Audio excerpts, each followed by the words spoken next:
अभी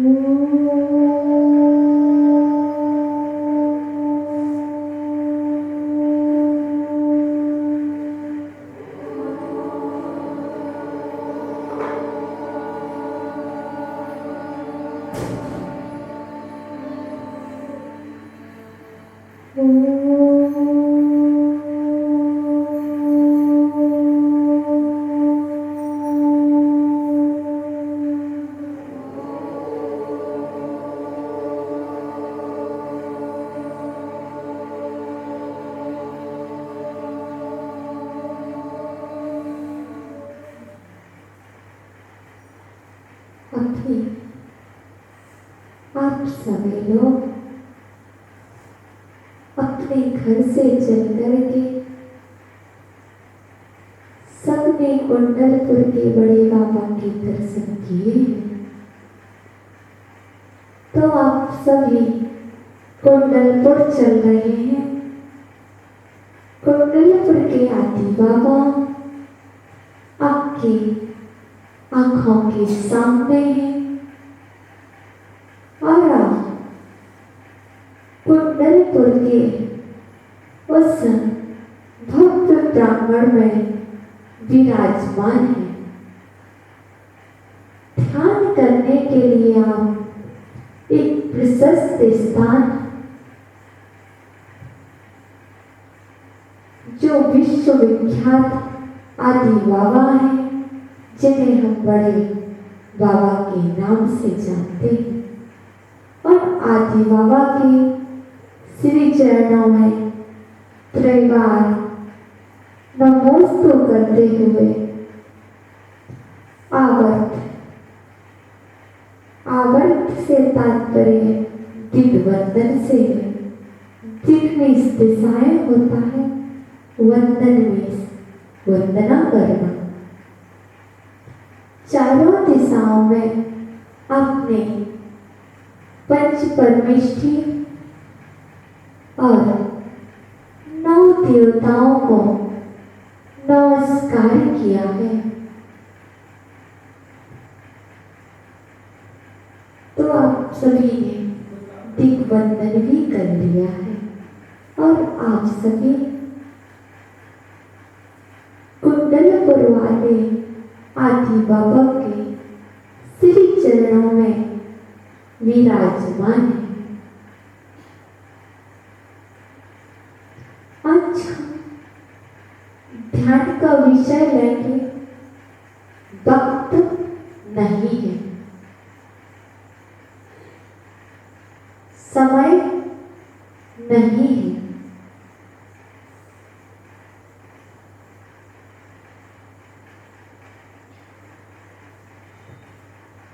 यदि हमारे लिए पुण्य कार्य के लिए पूजन करने के लिए कहा जाए कि आज से आप पूजन करें, तो आपका एक ही आंसर आता है, मेरे पास वक्त नहीं, समय नहीं।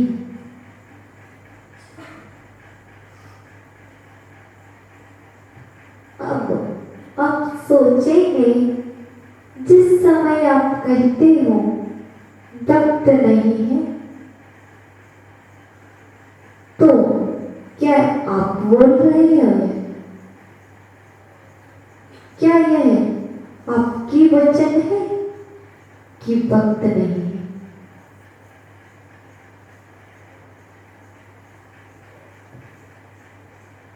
यह तो पुद्गल के वचन है जो कह रहे हैं वक्त नहीं है। यह आप नहीं बोल रहे हैं, यह आपकी सत्ता में बैठा हुआ पाप बोल रहा है, वक्त नहीं।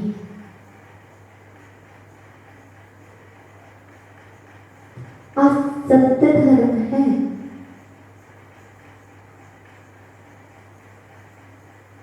आपने कह दिया समय नहीं है, झूठ हो गया। कैसे? क्योंकि समय में आत्मा होता है। समय नहीं है, असत्य हो गया। समय तो है तभी तो आपने बोला है। आत्मा आपके अंदर थी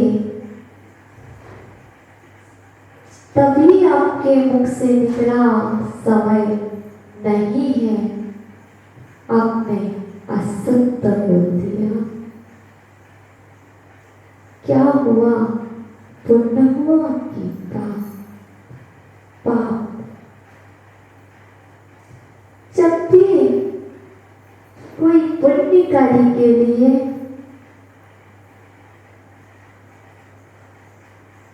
कहा जाता है तो हमारे मुख से एक ही आवाज निकलती है, भक्त नहीं है। यदि कह दिया जाए आज सभी का निमंत्रण हमारे घर में है, आज 3 बजे से हमारे घर में पार्टी है। भैया पहले ही पूछने लगते हो कितने बजे फंक्शन होगा? उसके लिए वक्त है, समय है, लेकिन जब कहा जाए दोपहर में आना, शाम को 6 बजे आना, तो क्या हम नहीं आ सकते? हमारे लिए बहुत सारे कार्य हैं, बहाना बहुत हो जाते हैं, वक्त नहीं है। किसी ने कह दिया भैया सुबह 6 बजे मंदिर आना अभिषेक के लिए। हम सुबह 6 बजे सोकर नहीं उठ सकते हैं, क्योंकि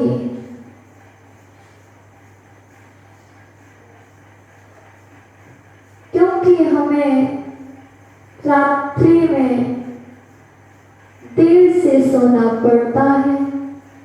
सुबह पूजन का, अभिषेक का वक्त नहीं है।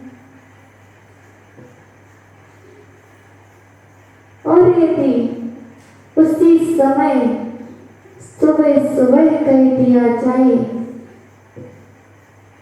आज अपने लिए बहुत बड़ा फायदा होने वाला है।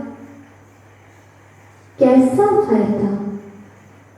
बिजनेस में, दुकान में या व्यापार करने में फायदा होने वाला है। आज सुबह 6 बजे बहुत अच्छी दुकान चलेगी तो नींद नहीं आएगी, वक्त ही वक्त है। क्यों ये सब? हम कितनी दूर हैं सत्य से? क्या हम एक पल के लिए भी नहीं सोचते कि हमारा होगा क्या, हमारा भविष्य क्या है? सिर्फ 2 अक्षर कह देते हो, 2 अक्षर, 2.5 अक्षर से मिलकर एक शब्द बना है, वक्त। इसमें कितना बड़ा रहस्य छुपा हुआ है।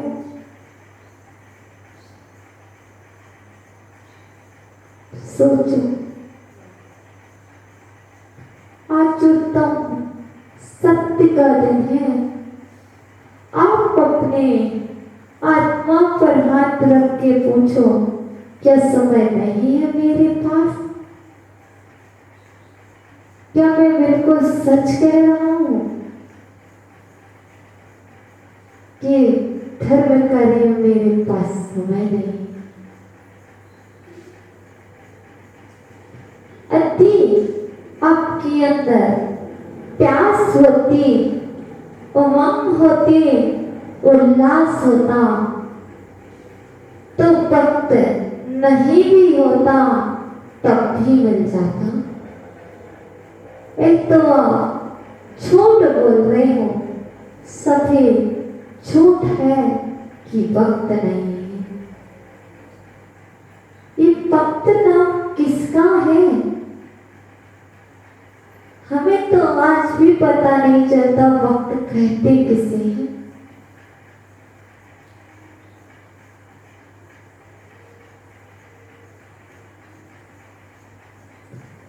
आप सोचेंगे हम आपसे ही प्रश्न करेंगे थोड़ी देर बाद, वक्त कहते किसे हैं?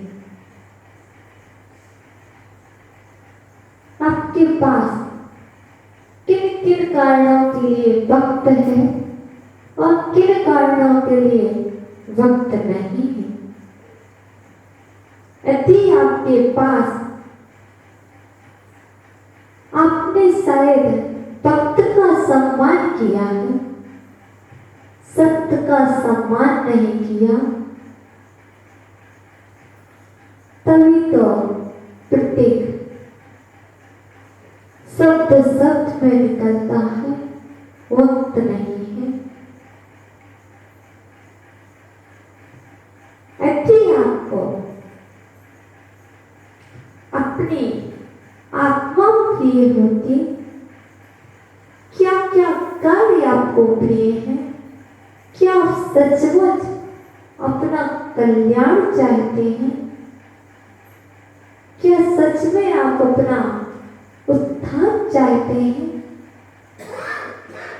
कहते तो सब हैं कि मुझे ऊपर जाना है, मुझे भगवान बनना है, मुझे अरहंत बनना है, मेरे भी पंच कल्याणक हो। पंच कल्याण तो तभी संभव है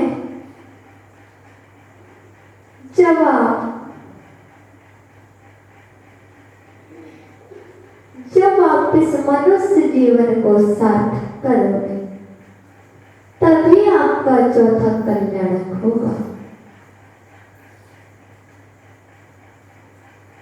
क्योंकि आपको पता होगा, कोई बच्चा या कोई जीव गर्भ में आए और जन्म न ले पाए तो गर्भ में आना भी बेकार हुआ करता है। गर्भ में आना सफल नहीं है। आप गर्भ में भी आ चुके थे, आपका जन्म भी हो गया। जन्म हो गया है तो दीक्षा होनी चाहिए। यदि जन्म लेने के बाद यदि आपने दीक्षा नहीं ली तो आपका जन्म लेना भी बेकार है। जैसे कोई गर्भ में आए और गर्भ में ही समाप्त हो जाए तो आप कहते हो इससे अच्छा तो था कि वह गर्भ में भी ना आता। तो फिर अपने बारे में भी सोचो, जब हमने जन्म भी ले लिया है, यदि दीक्षा नहीं ली है और ऐसे ही मरण कर लिया है तो हमारा जन्म लेना भी बेकार है। यदि दीक्षा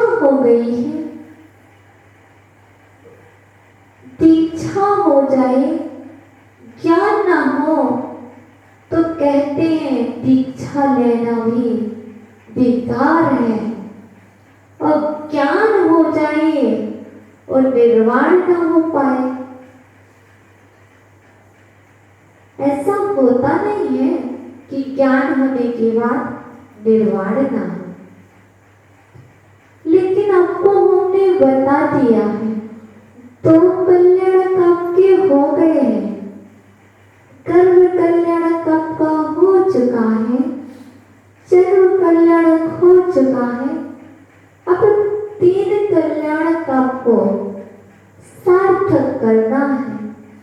वह कैसे करेंगे?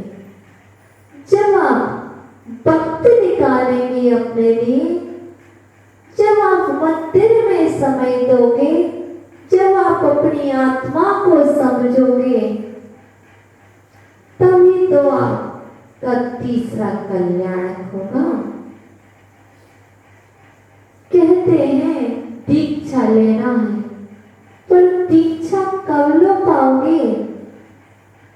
जो सत्ता में पुण्य रहेगा तभी दीक्षा होगी, क्योंकि यदि सत्ता में पुण्य नहीं रहेगा तो घर से भी निकल जाओगे और कुछ समय रहोगे, लेकिन आपके चारित्र मोहिनी कर्म का इतना प्रबल उदय रहेगा कि आपकी दीक्षा नहीं हो पाएगी, वहां से भी वापस आ जाना पड़ेगा। यह चारित्र मोहिनी कर्म बड़ा प्रबल होता है, क्योंकि हमने तो देखा है अभी जो वर्तमान में पूज्य मुनिवर वीरंजन सागर जी हैं, क्षुल्लक दीक्षा तो हो गई थी, उनकी 2-3 बार मुनि दीक्षा फाइनल हुई, लेकिन जब तक पुण्य का योग नहीं होता है, जब तक चारित्र मोहिनी कर्म तीव्र रूप से जोर मारता है, तो कोई ना कोई घटनाएं घटने लगती हैं। उनका 2 या 3 बार पैर फ्रैक्चर हुआ, फिर तो आपकी बात कर रहे हैं।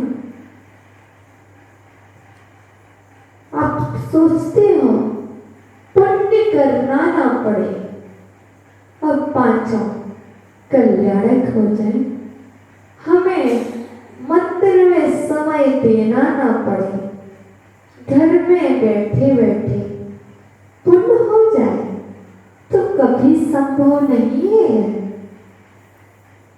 आप सीट सुदर्शन नहीं है कि वह घर में रहते हुए भी परम वैरागी थे। जब आप मंदिर में आकर के राग नहीं छोड़ पाते हो, तो घर में रह के वैरागी कैसे हो सकते हो? मंदिर आते हो और कहते हो यह मेरी श्रीमती जी हैं, यह मेरा बेटा है, यह बाहर पड़ता है। अरे जब मंदिर भी आ गए, राग भाव है, तो घर में बैरागी कैसे रहोगे? कम से कम जब मंदिर आओ तब तो इस राग को साइड में रख के आना, अपने आपके बारे में सोचना। सिर्फ एक वही तो समय है आपके पास, वही तो वक्त है आपके पास, जिसमें आप अपने विषय में सोच सकते हो। क्योंकि आपको पता होगा जब आप घर जाओगे वापस तो फिर उसी परिवार के बारे में सोचना पड़ेगा। जब आप दुकान पर जाओगे तो वही बिजनेस दिखाई देगा। यदि आपके पास कोई वक्त है अपने लिए तो जब भी मंदिर आओ उसमें अपनी आत्मा का चिंतन करना, अपने विषय में सोचना, क्योंकि सिर्फ मंदिर आने मात्र से आपका कल्याण नहीं होगा। जब तक आप अपनी निर्वाण की बात नहीं सोचेंगे, अपने कल्याण की बात नहीं सोचेंगे, तब तक वैसे ही रहा, आए जैसे आए थे वैसे ही चले जाओगे। क्या किया? कुछ नहीं। आपको पता है मुट्ठी बांध कर आए थे, हाथ खोलकर चले जाओगे। लेकिन इससे पहले सम्राट सिकंदर की बात को याद रखना। उसने एक बात कही थी, मेरी अंतिम इच्छा है जब मैं इस संसार से जाऊं, मैं विदा लूं, तो मेरे ऊपर कोई कपड़ा नहीं डालना, क्योंकि मैं दुनिया को बता सकूं कि मैं जो जोड़ रहा हूं वह मेरे साथ नहीं जाएगा। जब मेरी शव यात्रा निकले तो मेरे ऊपर कफन नहीं डालना और मेरे हाथ नीचे को खुले रख देना, ताकि मैं दुनिया को संदेश दे सकूं कि सम्राट सिकंदर जब इस संसार से गया था तो कुछ भी अपने हाथ में नहीं ले गया था।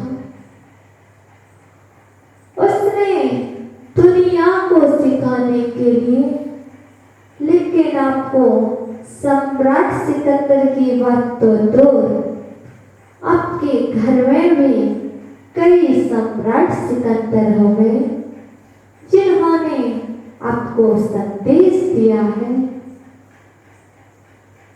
कि मैं पूरे जीवन भर जोड़ता रहा और जब अंत में गया हूं तो कुछ भी नहीं ले गया। सिर्फ ले जाओगे तो धर्म साथ में जाएगा, जो दिखता नहीं है पर होता है। जितना समय आप निज के लिए देंगे वही आपके साथ जाएगा। काउंट करके रख लेना अपने जीवन में आपने कितना धर्म किया है, और जब अगली पर्याय में जाओ तो याद करना, मुझे यह पर्याय मैंने जितना पुण्य किया था उस पुण्य के कारण मिली है, और मैंने पाप किया था इसलिए इससे ऊपर की पर्याय नहीं मिली है। अब आप सोचना वक्त है कि नहीं। आज हम आपको विषय देते हैं, जब आप रात्रि में सोएंगे तो एक विषय को लेके सोना, मेरे पास किस चीज के लिए वक्त है, किसके लिए वक्त नहीं है। भोजन के लिए वक्त नहीं है, व्यापार के लिए वक्त है।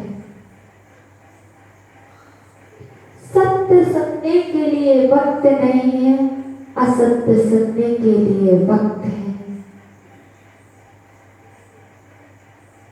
जिनवाणी से बात करने के लिए वक्त नहीं है, मोबाइल से बात करने के लिए वक्त है।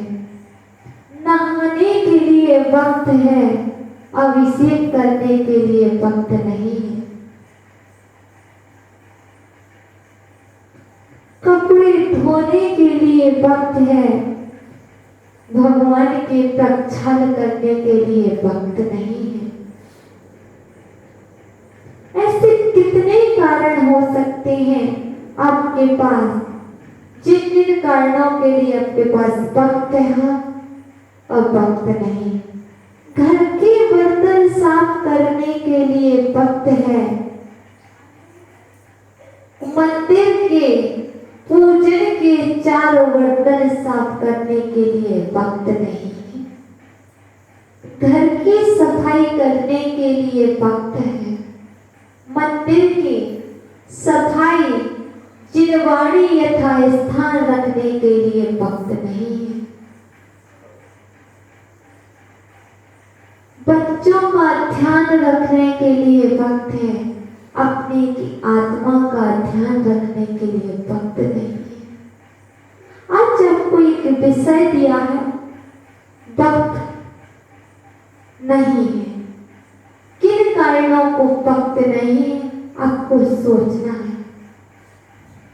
कल हम आपसे पुनः मिलेंगे, क्योंकि आपका समय आज आप लेट आए हो, इसलिए आपके पास वक्त नहीं था, इसलिए आप लेट आए हैं। तो हम यहीं रुकते हैं, क्योंकि अब हमारे पास आपको समय देने का वक्त नहीं है। अब हमारे लिए अपने आप के लिए वक्त है। तो अब दोनों हाथों को मलेंगे और अपने नेत्रों पर